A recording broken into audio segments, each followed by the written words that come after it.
8 signs you're not getting enough fiber after 70. Seniors shouldn't ignore these.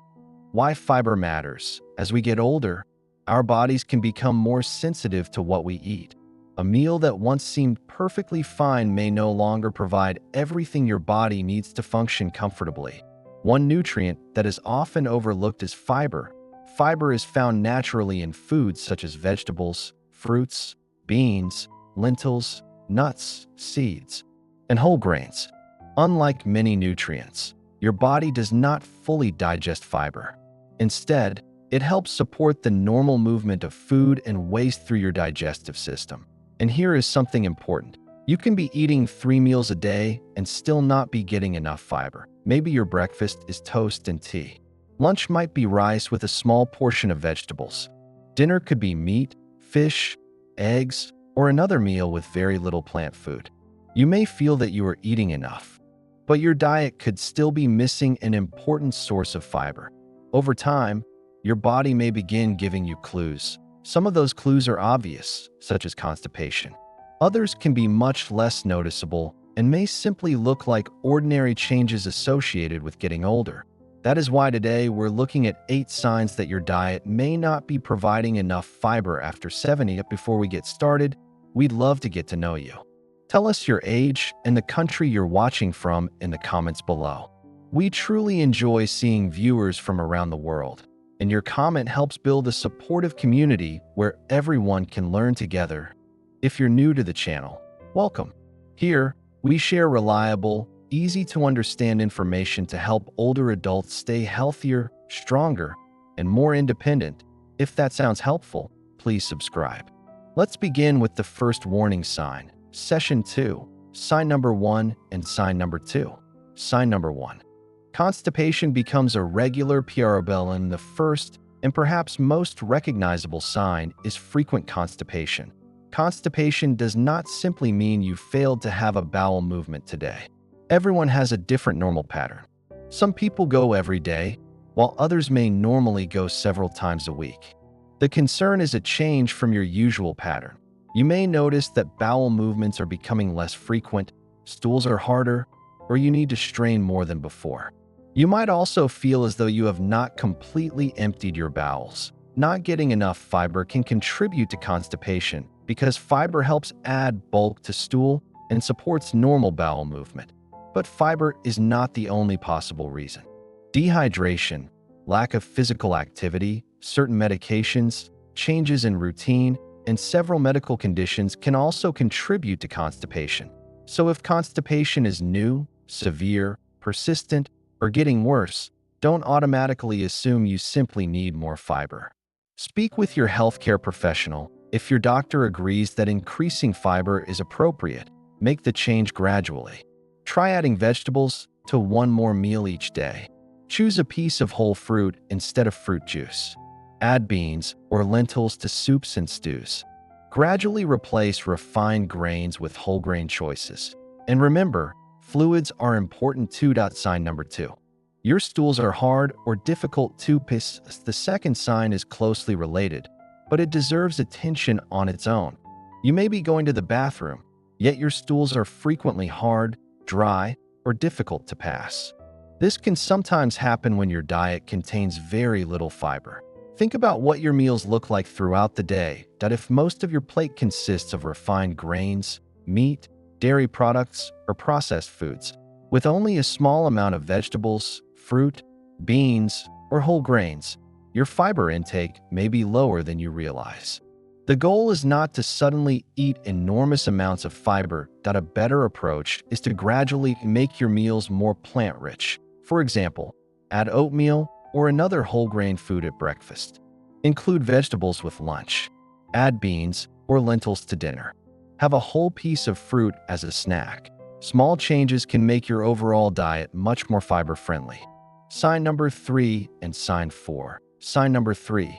Your bowel habits have become or another possible clue is that your bathroom routine has become noticeably different. Perhaps you are alternating between several days without a bowel movement and then suddenly going several times. Or maybe your bowel habits have become unpredictable compared with what was normal for you in the past. There are many possible explanations for changes in bowel habits. Diet is one of them. A diet low in fruits, vegetables, legumes, and whole grains may provide less fiber than your digestive system needs. But don't use fiber as an explanation for every bowel change. A sudden or persistent change deserves attention, particularly if it is accompanied by blood in the stool, unexplained weight loss, severe abdominal pain, vomiting, fever, or other concerning symptoms. Those symptoms should be discussed with a healthcare professional rather than treated by simply adding more fiber. For ordinary dietary improvement, however, take a look at your plate. How often are you eating beans? How often do you eat vegetables? Are you choosing whole fruit or mostly drinking fruit juice? Do you regularly eat whole grains? These simple questions can reveal whether your diet is providing enough fiber-rich foods. Sign number 4. You feel your diet isn't very essential. Here is a less obvious sign. You may finish a meal and find yourself hungry again relatively soon, especially when the meal is made mostly from refined carbohydrates or highly processed foods and contains very little fiber. Fiber-rich foods can add bulk to meals and may help make meals more satisfying. Imagine 2 breakfasts. The first is a small serving of refined cereal with a sweetened drink. The second includes oatmeal, berries, or another whole fruit, and a few nuts or seeds. Both are meals, but the second includes several natural sources of fiber. This does not mean fiber is a magic appetite control nutrient, and it does not mean every episode of hunger is caused by low fiber. Your appetite can change for many reasons, including activity, sleep, medications, stress, and overall calorie intake. But if your diet contains very few plant foods, increasing fiber-rich foods can be one useful part of improving the quality of your meals. And there is another benefit. Many fiber-rich foods also provide vitamins, minerals, and other nutrients that older adults need. So, rather than simply asking, "How much food am I eating?" ask yourself, "How much nourishing plant food is on my plate?" That question can reveal a lot. Sign number 5 and sign number 6. Sign number 5. Your cholesterol may be harder to. The 5th sign is different from the digestive symptoms we've discussed so far. A diet that is consistently low in fiber may mean you are missing one dietary tool that can support heart health. Certain types of dietary fiber, particularly soluble fiber, can help with cholesterol management. This does not mean that high cholesterol proves you are not eating enough fiber. Cholesterol is influenced by many factors, including genetics, overall diet, physical activity, medications, age, and other health conditions. But if your cholesterol is elevated and your diet contains very few fiber-rich foods, it may be worth discussing your eating pattern with your healthcare professional or a registered dietitian. Foods such as oats, beans, lentils, fruits, vegetables, and other plant foods can help you increase fiber naturally. And don't stop prescribed cholesterol medication because you start eating more fiber. Food and medication can work together. Sign number 6. Your blood sugar may be more difficult to. And another reason fiber deserves attention after 70 is its relationship with blood sugar. Fiber is not digested in the same way as many other carbohydrates, and eating fiber-rich foods can be part of a healthy eating pattern for people who need to manage blood glucose. But once again, let's be careful. High blood sugar is not proof that you are deficient in fiber. Diabetes and blood sugar changes have many causes and require proper medical management. Instead, think about fiber as one piece of the bigger picture. If your meals are mostly made from refined grains, sugary foods, and highly processed carbohydrates, while vegetables, beans, whole grains, and whole fruits are rarely present, your diet may have room for improvement. You could start with simple substitutions. Instead of drinking fruit juice, choose whole fruit. Instead of always choosing refined grains, include whole grain options when appropriate. Add beans or lentils to a meal. Increase your vegetable portion gradually.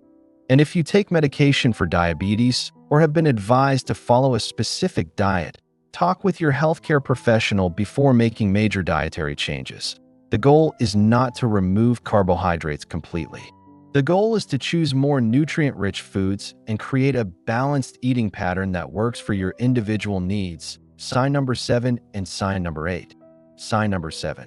You rarely eat beans, vegetables, fruit, or whole grains. This sign is not something you feel in your body. It is something you can see when you look at your meals. Take an honest look at what you ate yesterday. Did you eat any vegetables? Did you have a whole piece of fruit? Did you eat beans, peas, or lentils? Did you have oats or another whole grain? Did you include nuts or seeds? If the answer is almost none, your diet may be providing less fiber than it could. This is especially easy to overlook when meals are built around foods that are filling but contain little fiber. For example, a plate might contain meat and refined rice with only a small amount of vegetables. There's nothing automatically wrong with eating rice or meat. The opportunity is to add more variety. You could include beans with the meal, increase the vegetable portion, choose brown rice or another whole grain option when appropriate, or finish with whole fruit instead of a sugary dessert. Fiber doesn't have to come from expensive or unusual foods. Many everyday foods contain it. Beans, lentils, peas, oats, vegetables, apples, pears, berries, nuts, seeds, whole grains. The important thing is variety. Sign number 8. You're relying heavily on processed foods. The final sign is about your overall eating pattern, that if most of your meals come from highly processed foods and very few come from naturally fiber-rich plant foods, you may simply not be giving yourself many opportunities to consume enough fiber. Convenience foods can be useful, especially when cooking becomes tiring or difficult. But if processed foods gradually replace vegetables, fruits, beans, and whole grains, your fiber intake can fall. Instead of trying to completely change your diet overnight, make one improvement at a time. Add vegetables to a familiar meal. Keep whole fruit where you can easily see it. Add beans to soup. Try oatmeal for breakfast. Sprinkle nuts or seeds on suitable meals. Choose whole grain bread when it fits your dietary needs. These small additions can make your meals more varied without making eating complicated. And remember something very important. More fiber is not always better when increased too quickly. Suddenly adding large amounts of fiber can cause gas, bloating, or abdominal discomfort. Increase it gradually and make sure you're drinking enough fluid. Unless your healthcare professional has told you to restrict fluids. Session 6. How to get more fiber after 70. Now let's turn everything we've discussed into something practical. You don't need a complicated diet plan to eat more fiber. Start with breakfast. If you normally eat refined bread or a low-fiber breakfast, consider adding oatmeal, whole grain cereal, or a piece of whole fruit. For lunch, add vegetables to your usual meal. If you enjoy soup, consider adding beans, peas, or lentils. For dinner, don't think of vegetables as decoration on the side of the plate. Make them a meaningful part of the meal. You can also use fruit as a simple snack. Choose a whole orange instead of orange juice. Choose an apple or pear instead of a highly processed snack. When appropriate, leave edible fruit skins on after washing them because the skin can contain fiber. And remember that beans, peas, and lentils are especially useful foods because they provide fiber along with other nutrients. Whole grains can also help. Look for foods made with whole grains rather than assuming that every brown-colored bread or cereal is automatically a whole grain food. Read the nutrition label when one is available. One useful habit is to increase fiber slowly rather than trying to transform your diet in one day. For example, this week you might add 1 extra serving of vegetables each day. Next week, you might add a whole fruit. Then you could introduce beans or lentils into a few meals. This gradual approach can make the change easier on your digestive system. And if you have difficulty chewing, swallowing, digestive disease, kidney disease, or another condition that requires a special diet, ask your healthcare professional or dietitian which high-fiber foods are appropriate for you. Finally, don't depend entirely on fiber supplements. Whenever possible, build your fiber intake around a variety of whole or minimally processed foods. Your goal isn't simply to reach a number. Your goal is to create meals that nourish your body and support healthy aging. Session 7. Final recap, and let's quickly bring everything together. The first possible sign that your diet may be low in fiber is frequent constipation. The second is hard or difficult to pass stools. The third is a noticeable change in your normal bowel routine. The fourth is meals that don't seem very satisfying, especially when they contain very little fiber-rich food. The fifth is having difficulty managing cholesterol, where a fiber-rich eating pattern may be one helpful part of a broader heart-healthy lifestyle. The sixth is blood sugar that may be harder to manage, although blood sugar problems have many possible causes and require proper medical care. The seventh is simply noticing that vegetables, fruits, beans, lentils, nuts, seeds, and whole grains rarely appear on your plate. And the eighth is relying heavily on processed foods while eating very few naturally fiber-rich foods. But remember, these signs do not prove that you have a fiber deficiency. Constipation and other digestive changes can have many causes, including medications, dehydration, inactivity, and medical conditions. If you develop a persistent change in bowel habits, blood in your stool, unexplained weight loss, severe abdominal pain, vomiting, or another concerning symptom, speak with a healthcare professional. For most people, the best place to start is simple. Look at your plate. Can you add another vegetable? Can you replace juice with whole fruit? Can you include beans or lentils? Can you choose more whole grains? Can you make these changes gradually rather than all at once? Small improvements repeated day after day can make a meaningful difference to the quality of your diet. And after 70, healthy eating doesn't have to mean complicated recipes or expensive foods. Sometimes it simply means giving your body more of the nutritious foods it needs. If you found this video helpful, please like the video, subscribe to the channel, and share it with a friend or family member who may benefit from this information. And don't forget to tell us in the comments, how old are you? And what country are you watching from? We love seeing our community grow from different parts of the world. Thank you for spending these minutes with us. Take care of yourself, stay active, choose nourishing foods, and remember that healthy aging is built one good choice at a time. I'll see you in the next video.